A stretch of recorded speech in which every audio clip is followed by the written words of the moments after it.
Hello friends, welcome to প্রতিভাস kitchen and blog. দেখো, আজকে চলে এসেছি একদম নতুন একটা ইউনিক ভিডিও নিয়ে, যেটাতে আমি তোমাদেরকে দেখাবো দিল্লি ট্যুরের বেশ কিছু পার্ট। শুধু দিল্লি ট্যুর বলছি কেন, দেখো গুজরাট ট্যুরেরও হালকা কিছু পার্ট আছে। মানে অ্যাকচুয়ালি দিল্লি আর গুজরাট দুটো ট্যুরেরই বেশ কিছু পার্ট এবং তার সাথে বেশ কিছু হোটেলের রিভিউ তোমাদের সাথে কিন্তু শেয়ার করব। সেই জন্য আমি বলবো যে ভিডিওটা একদমই স্কিপ করো না, শেষ পর্যন্ত দেখতে থাকো। অনেক ইনফরমেটিভ হবে এবং অনেক কিছু জানতেও পারবে এখান থেকে। যাই হোক, যারা চ্যানেলে নতুন তারা অবশ্যই কিন্তু চ্যানেলটাকে সাবস্ক্রাইব করে নাও। তো তোমাদের সাথে কিন্তু আমি পুরোটাই শেয়ার করছি। দেখো, কথা বলতে বলতেই কিন্তু জাস্ট তোমাদের সাথে পৌঁছে গেছি আমি এয়ারপোর্টের বাইরে। এয়ারপোর্টের বাইরের ভিউটা জাস্ট অ্যামেজিং। এখন ভোর 5টা আর আমার ফ্লাইট 8টা 6। সো বুঝতেই পারছো যে কি ব্যাপার। অ্যাকচুয়ালি ঘটনাটা এরকম যে সকালবেলাতে আমার লেট হয়ে যেতে পারে, সেই জন্য আমি কাল রাতে কিন্তু দমদমেই ছিলাম। একটা হোটেল নিয়ে নিয়েছিলাম যেটা বেশ সুন্দর ছিল, কিন্তু সেটার কোনো সেইভাবে আমি ভিডিও ক্লিপিং করিনি, সেই জন্য তোমাদেরকে দেখাতে পারছি না। বাট যাই হোক, আমি ভিডিওটা বা ভ্লগটা যেটাই বলো সেটা শুরু করছি সকাল থেকে। সো এয়ারপোর্টের বাইরের ভিউটা ভীষণই সুন্দর আর অ্যামেজিং একটা মনোরম পরিবেশ। যেহেতু লাগেজ আছে আর দেরি হয়ে যেতে পারে, সেই জন্য একদম লেট না করে সকালে আমি 5টাতেই রওনা দিয়ে দিয়েছি। আর যেহেতু বেশি দূরে আমি নেই দমদম এয়ারপোর্ট থেকে, সো আমি একটা ক্যাব করে নিয়েছি। যাই হোক, তো আমি এখন চলে যাচ্ছি এয়ারপোর্টে। এয়ারপোর্ট থেকে তোমাদের সাথে পুরোটাই শেয়ার করব, স্টেপ বাই স্টেপ ঠিক কী কী করছি তোমরা জাস্ট দেখতে থাকো। তো দেখতেই পাচ্ছ সকালের মনোরম পরিবেশ আর ওয়েদারটা ভীষণ সুন্দর। কথা বলতে বলতেই কিন্তু এখানে চেক ইন করছি এবং চেক ইন করে ঢুকেও গেছি ভেতরে। দেখো ভেতরের ভিউটা কী আছে। এরপর কিন্তু আমি চলে যাব ডিরেক্টলি লাগেজ সেকশানে, ওখানে আমি লাগেজটা দিয়ে দেবো। আর সকালবেলা বুঝতেই পারছো এখন জাস্ট সূর্যটা ওঠেই নি, মানে ভোরবেলা, সকাল বলছি কেন। বেশ কিছু অফিসিয়াল ইস্যুর জন্যই কিন্তু আমাদেরকে যেতে হচ্ছে, তো সেইটার ভিডিও তোমাদেরকে দেখাচ্ছি। এটা আমাদের দমদম এয়ারপোর্ট এবং এখন আমরা যাব এখান থেকে দিল্লিতে। তো দিল্লি যাওয়ার পর দিল্লিতেও রুম নেব, আর টোটাল ব্যাপারটা ঠিক কী, এক্স্যাক্ট কী, সেটা জানতে হলে ভিডিওটা পুরোটা দেখতে হবে। তো চলো যাওয়া যাক, আর আমাদের জার্নিটা হ্যাপি জার্নি যেন হয় সেটা তোমরা উইশ করো। যাই হোক চলো, অ্যাকচুয়ালি ভিডিওটা কিন্তু আমি অনেকটাই পরে দিচ্ছি, জার্নিটা অ্যাকচুয়ালি আমাদের কমপ্লিট সত্যি কথা বলতে। যাই হোক, তো এই হচ্ছে ব্যাপার, এই হচ্ছে তোমার এয়ারপোর্ট ছিল। আর এয়ারপোর্টের ভেতর থেকে এখন আমরা কিন্তু চলে যাব প্লেনের দিকে। যেহেতু একদম প্লেনটা বেশি দূরে নেই, সো আমাদের বাসে করে আলাদা করে যেতে লাগবে না, আমরা নর্মালি চলে যেতে পারবো। অনেক সময় কী হয়, প্লেন যদি বেশি দূরে থাকে তাহলে কিন্তু মেন সেকশন থেকে বাসে করে নিয়ে যাওয়া হয়, তো বুঝতেই পারছো। আর আমাদের আগে থেকেই টিকিটের সাথে কিছু স্ন্যাক্স টাইপের বুক করা রয়েছে, সো ওটাও দিয়ে দেবে প্লেনে উঠলেই। তো এই হচ্ছে ব্যাপার। আর সকালবেলাতে এখন লাগেজ সেকশানে এলাম, তো লাগেজ দিয়ে দিয়েছি। লাগেজ দেওয়ার পরে সেখানকার একটুখানি অল্প ভিডিও করে নিলাম। অ্যাকচুয়ালি বেশি না, ভিডিও করলে লোকজন কি ভাবে এরকম একটা এখনও আমার হয়, যে কারণে বেশি ভিডিও করতে পারি না, এই হচ্ছে ব্যাপার। সত্যি কথা বলতে এত ভোরবেলা আমি ছাড়া বোধহয় কেউ ভিডিও করছে না। আর জাস্ট তোমাদের সাথে শেয়ার করবো, একটা ব্লগ বানাবো, এই জন্যই কিন্তু কষ্ট করে হলেও আর লজ্জা হোক আর যাই হোক, মানে আমি ভিডিওটা কমপ্লিট করছি, এই হচ্ছে ব্যাপার। তো দেখতেই পাচ্ছ এখানে লাগেজ সেকশানে এরকমভাবে কিন্তু লাগেজ মানে চলে আসে পরপর, যে যার লাগেজ নিজের ইচ্ছে মতো মানে নিয়েও নিতে পারে, আবার তুলেও রাখা যেতে পারে। তো এখানে জাস্ট লাগেজগুলো যাচ্ছে পরপর প্লেনের দিকে যাচ্ছে, আর এখানে কেউ কেউ আবার লাগেজ মানে কারোর কারোর আবার লাগেজ নেওয়ার ব্যাপার আছে, সেটা নিয়েও নিচ্ছে। তো যাই হোক, দুরকমই চলছে বুঝতেই পারছো। তো আমাদের লাগেজ আমরা দিয়ে দিয়েছি এবং এখন চলে যাব প্লেনের দিকে। তো দেখো, দেখতে থাকো ভিডিওটা, ঠিক আছে? আর ভিডিওটা কেমন লাগছে অবশ্যই কিন্তু তোমরা কমেন্ট করে জানিও। চ্যানেলে নতুন হয়ে থাকলে বারবারই বলি সাবস্ক্রাইব করে নাও। আমার চ্যানেলে নতুন নতুন বিভিন্ন রকম অ্যামেজিং ভিডিও কিন্তু আসতেই থাকে।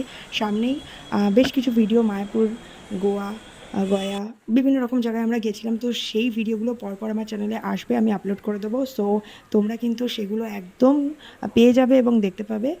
তাই জন্য আমার চ্যানেলে থাকাটা খুব জরুরি। দেখো, তোমাদের সাথে কথা বলতে বলতেই আমি কিন্তু মেন টার্মিনালে চলে এসেছি এবং প্লেনগুলোকে পরপর দেখা যাচ্ছে।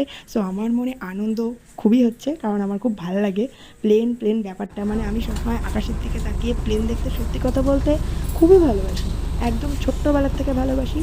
আর এখন জাস্ট চড়বো, তো অনেকটা নাগরদোলার মতোই লাগে। বেশি তো আমি চড়িনি, দু একবারই চড়েছি, তো ওই জন্যই আরও সত্যি কথা বলতে প্লেনের প্রতি অ্যাট্রাকশানটা আমার একটু বেশি। তো যাই হোক, তোমাদেরকে যেটা বলছিলাম সেটা হচ্ছে এখন আমরা চলে যাব দিল্লিতে। তো দিল্লিতে আমরা ঠিক কেন যাচ্ছি, কিছু অফিসিয়াল ইস্যু আছে, আগেই বললাম, সো বারবার সেটা বলার কিছু নেই। সেই জন্যই কিন্তু আমরা দিল্লি যাচ্ছি এবং দিল্লি থেকে 2 দিন পর গুজরাট যাব। সো পুরো ব্যাপারটা তোমাদের সাথে কিন্তু শেয়ার করবো, সেই জন্য ভিডিওটা জাস্ট দেখতে থাকো এবং একটার পর একটা বিভিন্ন রকম ইনফরমেশন কিন্তু দিতে থাকবো। সো দেখতেই পাচ্ছ, তোমাদের সাথে কথা বলতে বলতেই চলে এসেছি সিটে, মানে প্লেনের ভেতর। তো এখন সিটে বসে পড়বো, সিটে বসে পড়ার পর স্ন্যাক্স দিয়ে দেবে, সেটাও নিয়ে নেবো। স্ন্যাক্স দিয়েও দিয়েছে কথা বলতে বলতে। যাই হোক, আর বেশি ভিডিও টিডিও করিনি, একটু অল্প অল্পই করেছি। তো এই হচ্ছে ব্যাপার। আর এখন তোমরা যেটা দেখছো সেটা প্লেন থেকে নামার পর, কারণ প্লেন থেকে নামার পরেই আবার বাকি ভিডিওটা করছি। আসলে প্লেনে ওঠা নামার সময় আমার বুকের ভেতরটা ঠিক কী হয়, মানে কী কন্ডিশন আমার হয়, সেটা আমি কী বলবো। আমি যতই চেষ্টা করি না কেন কন্ট্রোল করতে পারি না। সো আমার নিজে ধাতস্থ হতে, সুস্থ হতে, সব কিছু স্বাভাবিক হতে একটু তো সময় লেগেছে। তো যাই হোক, খুব ভালো জার্নি ছিল, মোটামুটি সব কিছু কমফোর্টেবলি হয়ে গেছে এবং এখন আমি সুস্থ স্বাভাবিকও আছি, কোনো অসুবিধা হয়নি। দিল্লি পৌঁছে গেছি আরামসে। এখন চলে এসেছি হোটেলে, এখন রেস্ট করব, কারণ অনেকটা জার্নি হয়েছে আর ভালো লাগছে না। আর দেখতেই পাচ্ছ এই হোটেলটা, এখানে শুধু একটু রুমের প্রাইসটা বেশি, মোটামুটি 2000 পার ডে হবে। আমরা এই রুমটা নিয়ে নিয়েছি, রুমটা যথেষ্টই সুন্দর এবং এখানকার ডেকোরেশন দেখতেই পাচ্ছ যথেষ্টই সুন্দর। আমার বেশ ভালো লেগেছে। তোমাদের কেমন লাগছে একটু কমেন্ট করে জানাও। গদি বেশ নরম নরম ছিল, ঘরটা যথেষ্টই পরিষ্কার পরিচ্ছন্ন এবং ওয়েল ডেকোরেটেড। 2টো বেড আছে, তো মনে করলে কাপলরা মনে করলে আলাদা আলাদাও থাকতে পারে বা একসাথেও থাকতে পারে বেডটা জোড়া দিয়ে। যাই হোক, অন্য রুম সেরকমভাবে অ্যাভেলেবেল ছিল না, আমাদের একটু অসুবিধাই হচ্ছিলো, তবুও আমরা এটাতে অ্যাডজাস্ট করে নিয়েছি। আর একটু জোড়া দিয়ে নিয়েছিলাম আর কি, বুঝতেই পারছো, কারণ আমাদের একটা বেবি আছে জানোই তো, সেই জন্য। আর যাই হোক, তো যেটা বলার সেটা হচ্ছে রুমটা কিন্তু যথেষ্টই সুন্দর ছিল এবং এখানকার মেনটেনেন্স, স্টাফের বিহেভিয়ার সব কিছুই ভালো লেগেছে। আর তোমাদের তো আগেই বলে দিলাম সব কিছু এখানে টিপটপ পারফেক্ট। তো যাই হোক, এবার আজকে যেটা তোমাদেরকে দেখাচ্ছি সেটা হচ্ছে দিল্লি থেকে চলে যাচ্ছি গুজরাটের পথে। দিল্লির কাজ আমাদের অলমোস্ট কমপ্লিট। দিল্লির কাজ কমপ্লিট হওয়ার পর এবার আমরা চলে যাব গুজরাট, কারণ গুজরাটে আমাদের বেশ কিছু অফিসিয়াল ওয়ার্ক বাকি আছে। সো সেই অফিসিয়াল ওয়ার্কগুলো যেহেতু কমপ্লিট করতে হবে, সেই জন্য চলে যাব গুজরাট। বাট এবার কিন্তু আমরা ট্রেনে যাব, ট্রেন জার্নি করব। সো ট্রেনে সেকেন্ড ক্লাসে আমাদের, মানে সেকেন্ড এসিতে আমাদের বুকিং আছে। সো তো আমরা এখন সেই উদ্দেশ্যেই রওনা দিয়ে দিয়েছি, অলরেডি ক্যাব নিয়ে নিয়েছি। দেখো রাস্তায় যথেষ্টই ভিড়, কারণ এখন মোটামুটি 10টা বাজে। তো এখন সকালবেলা আর টান টান রোদ পড়েছে, আজকের ওয়েদারও যথেষ্ট গরম, দিল্লিতে যথেষ্টই গরম বেশি। সো স্টেশনের উদ্দেশ্যে রওনা দিয়ে দিয়েছি। আর মোটামুটি রাস্তার ভিউও তোমরা দেখো, এরকম সুন্দর একটা আমেজিং লাগছে দেখতে। আমার তো বেশ ভালো লাগছে, যদিও আমি এই সেকেন্ড টাইম দিল্লি এসেছি, মানে এর আগে আমি সেই রকম কোনো ইস্যু ছিল না যেহেতু আমি আসিনি। তো ভালোই লাগছে আমার কাছে। আমার কাছে দিল্লির জার্নিটাও বেশ ভালো লেগেছে। দিল্লির আলাদা আলাদা ব্লগ কিন্তু তোমরা পেয়ে যাবে, সেগুলো কিন্তু আমি আজকের এই ব্লগে রাখিনি। ওখানে অনেক কিছুই আমরা ভিউ করেছি, তো সেগুলো তোমাদের সাথে শেয়ার করব। যাই হোক, আমাদের ট্রেন ঠিক দুপুর 12-12:30 মতো নাগাদ। তো আমরা ট্রেনে করে চলে যাব গুজরাট। আর মোটামুটি এই জার্নিটা বেশ অনেকটাই লং জার্নি। আমাদের সকাল 7টায় কিন্তু ট্রেনটা গুজরাট, মানে গুজরাটের যে স্টেশনটাতে আমরা যাচ্ছি ভাদোদরাতে, ওখানে কিন্তু পৌঁছবে। তো ট্রেন জার্নি স্টার্ট হচ্ছে। Happy journey to me. আর তোমাদের কেমন লাগছে ভিডিওটা তোমরা কিন্তু অবশ্যই কমেন্ট করো। আমার তো জার্নিটা বেশ ভালো লেগেছে। প্রথমে প্লেনে করে এলাম, তারপর এখান থেকে আবার ট্রেনে করে যাব, জার্নি করছি। আর হোটেলটা যথেষ্ট কমফোর্টেবল ছিল, বিহেভিয়ার, স্টাফ বিহেভিয়ার খুব ভালো ছিল। তো তোমরা যদি চাও আমি ডিসক্রিপশন বক্সে অবশ্যই সব কিছু দিয়ে দেবো। কথা বলতে বলতেই ট্রেনটা কিন্তু ছেড়েও দিয়েছে এবং মাঝখানে মাঝখানে আমি কিছু ক্লিপ তুলে তুলে রাখছি তোমাদের জন্য, শুধুমাত্র তোমাদের সাথে শেয়ার করব, ব্লগটা কমপ্লিট করব আর তোমাদের কিছু নতুন ইনফরমেটিভ ভিডিও আপলোড যাতে করতে পারি, কিছু ইনফরমেশান তোমাদের সাথে শেয়ার করতে পারি সেই জন্য। যাই হোক, দেখতেই পাচ্ছ আমি উইন্ডো সিট পেয়েছি, এই সিটটা আমার। আর ভালোই লাগছে আমার, মানে আমি খুব খুশি হই সবসময় যদি ট্রেনে এরকম টাইপের একটা উইন্ডো সিট আমি পাই, মানে নিজেকে খুবই লাকি লাগে। তো যাই হোক, নিজেদের যেহেতু বুকিং ছিল সেই জন্য উইন্ডো সিটই আমি সবসময় চুজ করি। তোমরা মানে কেমন সিট পছন্দ করো সেটা একটু কমেন্ট করো, ঠিক আছে? তো দেখো বাইরে থেকে ভিউটা ঠিক এরকম। আমি দিনের বেলাতে একটুখানি ভিউ নিয়েছি, রাত্রিবেলার দিককার ভিউগুলো খুব একটা ভালো আসছে না, যে কারণে আমি দিনের ভিউগুলো শুধু তোমাদের সাথে কিন্তু শেয়ার করছি। আর কিছু কিছু ক্ষেত্রে ভিডিওতে আমি একটু ভয়েস ওভার দিয়েছি, কারণ সবসময় না ট্রেন জার্নি বলো আর নর্মালি রাস্তাতে জার্নি বলো, এত আওয়াজ যে পসিবল হয় না নর্মাল ভয়েসে কথা বলার। তো তোমাদের শুনতে কোনো প্রবলেম হচ্ছে না তো সেটাও কিন্তু অবশ্যই কমেন্ট করো, তাহলে আমি আমার আগামী ভিডিওগুলোতে আরও বেশি করে ঠিকঠাক করে দেওয়ার চেষ্টা করব। কারণ তোমরা আমাকে জানাবে, বলবে, তোমাদের এক্সপিরিয়েন্স শেয়ার করবে, তবেই তো আমি আরও নতুন উদ্যমে সবটা করতে পারবো, তাই না? যাই হোক, দেখো এই কথা বলতে বলতেই আমরা পৌঁছে গেছি কিন্তু গুজরাট, ভাদোদরাতে। আর এটা হচ্ছে ওখানকার বিকেলবেলা। মানে এসেই আমি হচ্ছে ভিডিও করিনি, আসার পর একটু হোটেল নিয়েছি, হোটেল থেকে বিকালবেলাতে একটুখানি বেরিয়েছি, বেরোনোর পর তোমাদের সাথে শেয়ার করছি এখানকার লুক। এখানে থেপলা, ঢোকলা, ফাফদা এগুলো কিন্তু খুবই বিখ্যাত।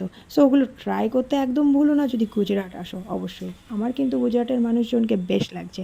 শুধু গুজরাট কেন বলবো, দিল্লির মানুষজনকেও অ্যামেজিং লেগেছে। অ্যাকচুয়ালি নতুন নতুন জায়গা আর সেই সব জায়গাকার নতুন নতুন মানুষ আমার কিন্তু বেশ অ্যামেজিং লাগে। আর মানুষের সাথে মিশতে আমার তো চিরকালই খুব ভালো লাগে। সো সেই ব্যাপারটা যেহেতু আছে, সো কনভারসেশন আমি সকলের সাথে কম বেশি একটু করে থাকি এবং একটু নতুন নতুন ইনফরমেশান জানার চেষ্টা করি। এটা হচ্ছে আমার হোটেলের ভিউ। আর এই হোটেলটা নিয়েছি, হোটেলটার বাইরেটা যতটা না মানে দেখতে ভালো, ভেতরটা কিন্তু যথেষ্টই সুন্দর, দেখতেই পাচ্ছ। আর এটা হচ্ছে এই হোটেলের রিসেপশন এরিয়া, দেখতেই পাচ্ছ কীরকম সুন্দর সাজানো। এখানকার মোটামুটি প্রাইস 1700 পার ডে পড়ছে। আর এসি রুম যথেষ্টই ভালো, দিল্লির রুমটাও এসিই ছিল আর এখানকার রুমটাও এসিই আছে। এখানে অ্যাকচুয়ালি প্রবলেম হচ্ছে, আমি তোমাদেরকে দুটো রুম দেখাবো। তার কারণ প্রথম দিনটা আমার যে রুমটায় বুকিং রয়েছে সেই রুমটা যথেষ্টই ভালো, কিন্তু প্রবলেম হচ্ছে এসিটা না মাঝে মাঝে স্লিপিং মোডে চলে যাচ্ছে, যে কারণে আমাকে আবারও একটা রুম চেঞ্জ করে নিতে হচ্ছে। যদিও এনারা সেই ব্যবস্থাটা করে দিয়েছে, কোনো প্রবলেম হয়নি। এনাদের বিহেভিয়ার যথেষ্টই ভালো, স্টাফ বিহেভিয়ার যথেষ্টই পোলাইট, এবং তুমি যখন যেটা চাও তখন সেটা আরামসেই অ্যাভেলেবেল হতে পারে। জল 24 আওয়ার্স, সেটা দিল্লিতেও ছিল, এখানেও আছে, কোনো প্রবলেম নেই। জলের geyser, AC facility, room refreshing মানে পুরো ক্লিন আপ করে দেয়, এগুলো খুব ভালো। টয়লেট সব কিছুই যথেষ্ট টিপটপ। সব দিক থেকে আমি বলবো তোমরা নিতেই পারো এই হোটেলগুলো। তোমরা চাইলেই আমি ডেসক্রিপশন বক্সে এটা ডিটেলস দিয়ে দেবো, তারপরেও যদি তোমাদের কিছু জানার থাকে অবশ্যই সেটা কমেন্ট করো, আমি সেটা বলবো। দেখো দেখতেই পাচ্ছ এখানে টিভি, আলমিরা সব কিছুই মোটামুটি পরপর স্টেপ বাই স্টেপ কিন্তু সুন্দরভাবে দেওয়া আছে। তুমি চাইলে তোমাদের ইচ্ছা মতো করতেই পারো। রুম নাম্বারটাও আমি দেখিয়ে দিচ্ছি, 325। তো এই 325 নাম্বার রুমটা বুক করতে পারো মনে করলে। এটা একদম ভাদোদরা স্টেশনের একদম পাশেই, ঠিক আছে, হোটেল পার্ল। তো যথেষ্টই সুন্দর দেখতে পাচ্ছ। আর যেটা বলছিলাম যে আমার ওই রুমটাই কিন্তু প্রবলেম হচ্ছিলো একটুখানি, এসিটা স্লিপিং মোডে চলে যাচ্ছিলো, যে কারণে আমি জাস্ট এই রুমটা চেঞ্জ করে নিয়েছি। আমি বলতে আমরা মানে আমি, হাজব্যান্ড, বাচ্চা, আমরা সবাই আছি একসাথে, ট্যুর করছি, বুঝতেই পারছো। যাই হোক, এগুলো কিছু অফিসিয়াল কারণে, মানে ওরই অফিসের ইস্যুর কারণেই কিন্তু আমরা এই ট্যুরটা করছি। অন্য সেরকম যে আলাদা করে বেড়াতে এসেছি সেরকম না, কিন্তু দেখো এসছি আর ঘুরবো না সেটা কি আর হয়? তো সেই ব্লগটাও কিন্তু তোমরা পাবে। ততক্ষণ পর্যন্ত অবশ্যই স্টে টিউন, ভালো থেকো, সুস্থ থেকো, আমার ভিডিও অবশ্য করেই দেখতে থাকো। তোমরা যেভাবে সাপোর্ট করছো, তোমাদের সাপোর্টটাই সব থেকে বেশি ভালো। আর রাতের এরিয়াটা ঠিক এতটাই সুন্দর লাগে। আর এখানে পাশেই একটা কিন্তু এরকম বড় বলতে পারো লেক আছে। তো কেমন লাগছে ভিডিওটা অবশ্যই কিন্তু কমেন্ট করে জানিও। টাটা, গুড নাইট, ভালো থেকো, সুস্থ থেকো, আমার ভিডিও অবশ্য করেই দেখতে থাকো।